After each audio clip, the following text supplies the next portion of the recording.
উপবাসের দিনগুলোতে বা একাদশীর দিনে আমরা সাবু দিয়ে এভাবে কিন্তু দুটো রেসিপি তৈরি করে নিতে পারি। এভাবে সাবুর পরোটা আর ওদিকে আলু, বাদাম আর সাবু দিয়ে পুষ্প সাবু কিন্তু আমরা তৈরি করে নিতে পারি। উপবাসের দিন এই সাবু দিয়ে আমরা রেসিপি তৈরি করে নিলে খাওয়া দাওয়ার কোনো ঝামেলাই থাকে না। তাহলে চলো দেখে নেওয়া যাক কিভাবে তৈরি করে নিয়েছি।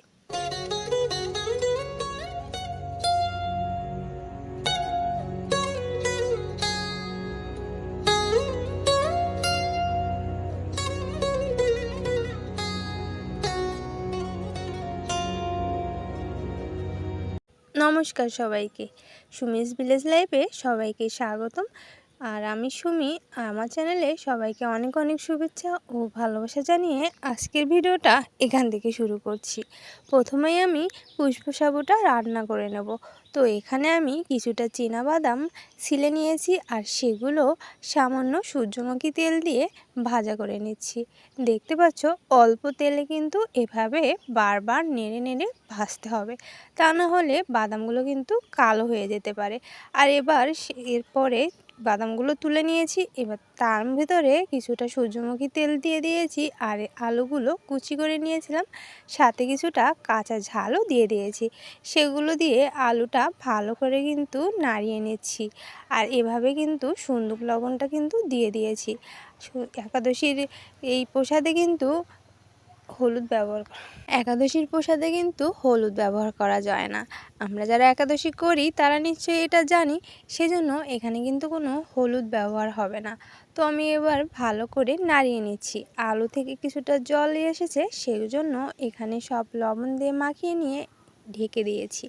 আর এই কিছুক্ষণ পরেই কিন্তু তুলে নিয়েছি। ওদিকে আলুর জলটা একদম শুকিয়ে গিয়েছিল আর আলুটা কিন্তু তলা থেকে ভাজা হয়ে গিয়েছে।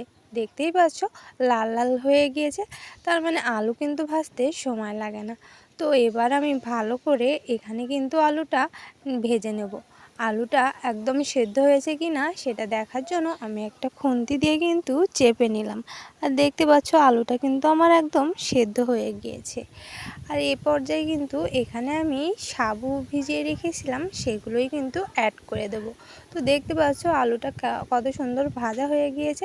তোমাদের সাথে আমি একটু দেখিয়ে নিচ্ছি। এখানে যেহেতু হলুদ দেওয়া নেই, সেজন্য কিন্তু দেখলে মনে হচ্ছে এটা এখনও কাঁচা রয়েছে, কিন্তু না, এটা কিন্তু সেদ্ধ হয়ে গিয়েছে।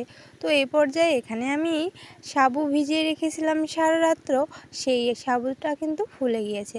তো সেই সাবুটা এবার আমি এখানে জল ঝরিয়ে দিয়ে দিচ্ছি। এই সাবুটা কিন্তু এসকনের সাবু, চাইলে তোমরা যে কোনো সাবু ব্যবহার করতে পারো। তো এবার এই সাবুটা দিয়েই কিন্তু ভালো করে নাড়িয়ে নেব, মানে আলুটার সাথে ভালো করে সাবুটা মিশিয়ে নেব।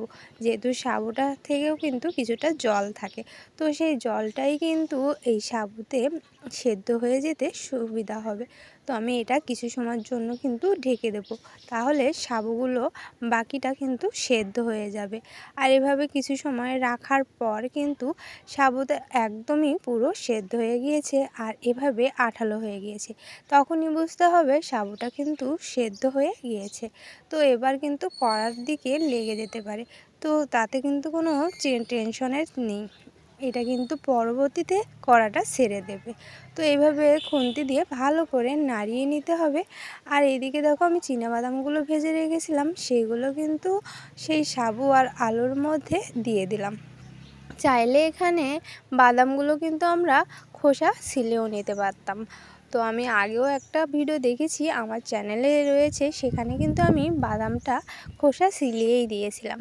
তো আজকে কিন্তু খোসা সহই কিন্তু এখানে সাবুটের সাথে অ্যাড করে দিয়েছি। আর এবার দেখো ভালো করে কিন্তু আমি মিশিয়ে নিচ্ছি, কারণ কড়ার গায়ে তো লেগে যায়, সাবু তো আঠালো হয়, সেজন্যই কিন্তু বারবার কিন্তু খুন্তি দিয়েই কড়ার গা সারিয়ে দিতে হবে। আর এরই মধ্যে কিন্তু আমার সাবুটা রেডি হয়ে গেল। এভাবেই কিন্তু আমরা একাদশী বা উপবাসের দিনগুলো পুষ্প সাবুটা রান্না করে নিতে পারি। আর এই যে দেখো আমি একটা পাত্রে ঢেলে নিয়েছি, আর দেখতেই পাচ্ছ কত সুন্দরভাবে আমার পুষ্প সাবুটা হয়ে গিয়েছে। এভাবে কিন্তু তোমরা সবাই বাড়িতে একাদশীর দিন পুষ্প সাবু করে ভগবানকে প্রসাদ লাগাতে পারো। আর এবার কিন্তু আমি তোমাদের সাথে সাবুর পরোটা শেয়ার করতে চলে এসেছি। এখানে আমি 100 গ্রামের মতো একটা সাবু নিয়ে নিয়েছি একটা পাত্রে। আর সাবুগুলো কিন্তু আমি কড়াইতে শুকনো খোলায় ভেজে নিচ্ছি। আমি কিন্তু কড়াইতে কোনো তেল ব্যবহার করিনি। শুকনো কড়াইতেই কিন্তু এভাবে একটু সময় নিয়ে ভাজতে হবে। তবে সাবুটা ভাজার সময় চিটচিটে একটা শব্দ হতে পারে, তার মানে সাবুটা ভালো করে ভাজা হয়ে যাচ্ছে। আর যখনই ভাজা হয়ে যাবে তখন কিন্তু একদম সাদা হয়ে যাবে। আমার ভাজা হয়ে গিয়েছে, যখন ভাজা হয়ে যাবে তখন কিন্তু এরকম সাদা মতো হয়ে আসবে, তখনই বোঝা যাবে যে সাবুগুলো ভাজা হয়ে গিয়েছে। এবার এটা কিছু সময় দেরি করব যেন ঠান্ডা হয়ে যায়। ঠান্ডা হওয়ার পর তারপর এগুলো আমি ব্লেন্ডারে গুঁড়ো করে নেব। ঠান্ডা হওয়ার পর ফিরে আসছি। এগুলো এখন ব্লেন্ডারে গুঁড়ো করে নেব।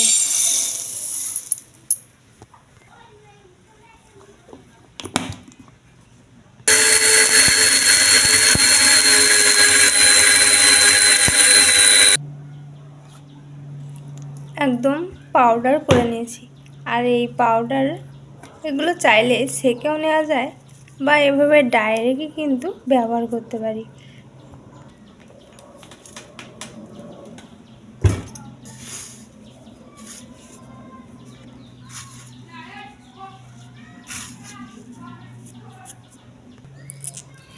এবার এখানে দিয়ে দেবো আলু মাখা। এই আলুগুলো আমি ভালো করে সেদ্ধ করে ম্যাশ করে রেখেছিলাম, এগুলো দিয়েই ভালো করে মাখিয়ে নিতে হবে। এবার এখানে দেবো সন্দুক লবণ আর দেবো চিলি ফ্লেক্স দিয়ে ভালো করে মাখিয়ে নেব। চাইলে এখানে কিন্তু হালকা অল্প জলও ব্যবহার করা যেতে পারে। একটা সফট নরম ডো তৈরি করে নেব। এভাবে সব কিছু একসঙ্গে মাখিয়ে একটা রুটির ডোর মতো তৈরি করে নেব। এবার এখানে কিছুটা সানফ্লাওয়ার অয়েল দিয়ে একটা সফট ডো তৈরি করে নেব। একদম যেরকম আমরা রুটি পরোটা খাই সেরকম একটা ডো তৈরি করে নিতে হবে। তার জন্য এখানে অবশ্যই একটু তেল দিয়ে দিতে হবে, তাহলে ডোটা একদম মসৃণ একটা ডোয় পরিণত হবে।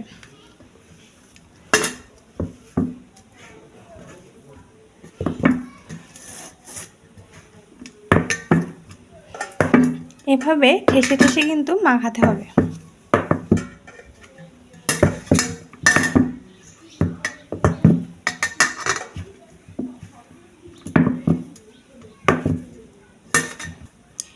এবার এখানে এরকম ছোট ছোট লেচি কেটে নিতে হবে।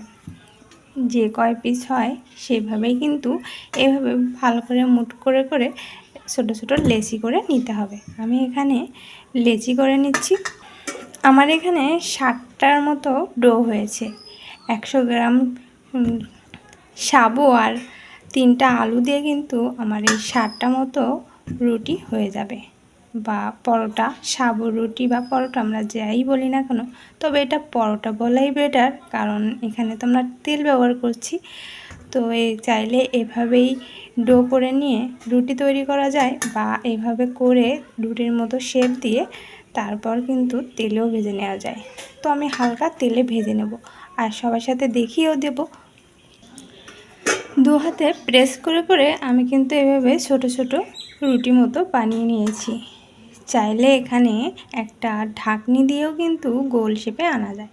তো আমি এভাবেই রেখে দিয়েছি। আর এবার এগুলো কিন্তু আমি সানফ্লাওয়ার দিয়ে ভেজে নেব।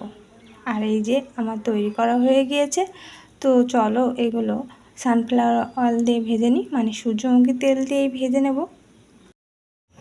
চুলোয় আমি একটা প্যান বসিয়ে দিয়েছি।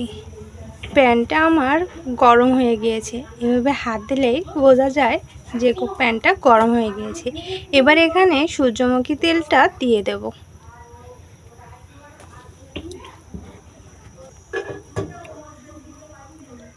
এভাবে সব দিকে তেলটা লাগিয়ে নেব। এবার এই ছোট ছোট রুটিগুলো, সাবুর এই রুটিগুলো কিন্তু আমি এবার কড়াইতে দিয়ে দেব।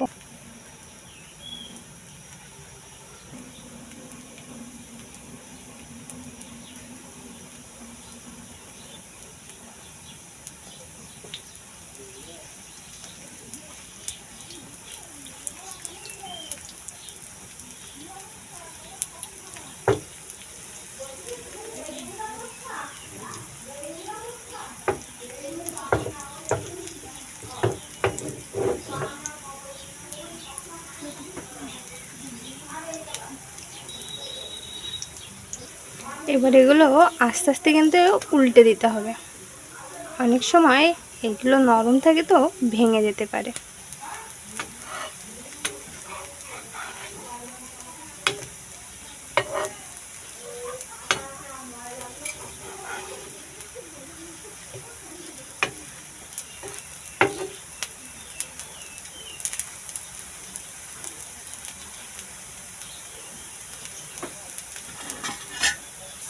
এভাবে উল্টে পাল্টে লাল করে ভেজে নেব। আর একটু করে লাল করে উল্টে পাল্টে ভালো করে কিন্তু ভেজে নিতে হবে।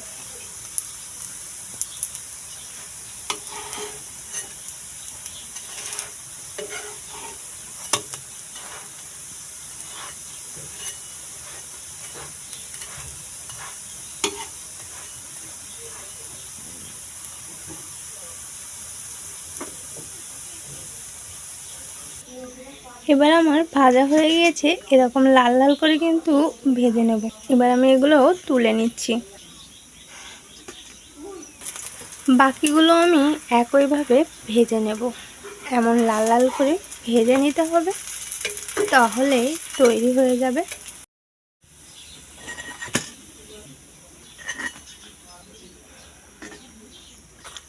এরই সাথে তৈরি হয়ে গেল আমার সাবুর পরোটা। এভাবে নিরামিষের দিন বা উপবাসের দিন কিন্তু হলে মন্দ হয় না।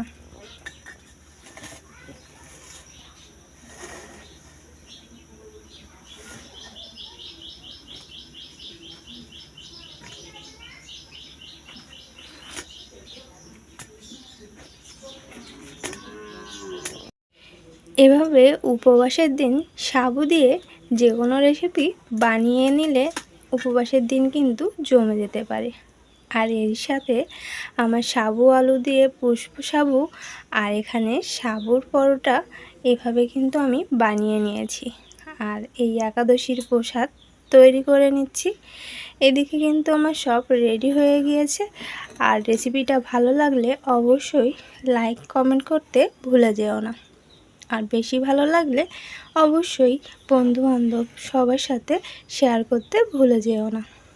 আর এখনও পর্যন্ত যারা আমার সাথে আছো তারা কিন্তু আমাকে লাইক দিতে ভুলে যেও না। তোমাদের একটা লাইক আমাকে ভিডিও করার উৎসাহ অনেক গুণ বাড়িয়ে দেয়। তাহলে তোমরা সবাই এখানে ভালো থাকো, সুস্থ থাকো, আর পরবর্তী আর একটা ভিডিওর সাথে থেকো। সবাইকে আমার নতুন আর একটা রেসিপি আর নতুন একটা ভিডিও দেখার জন্য আমন্ত্রণ জানিয়ে এখানেই শেষ করছি। টাটা সবাইকে। সবাই ভালো থেকো, সুস্থ থেকো। অনেক ধন্যবাদ সবাইকে এত সময় সাথে থাকার জন্য।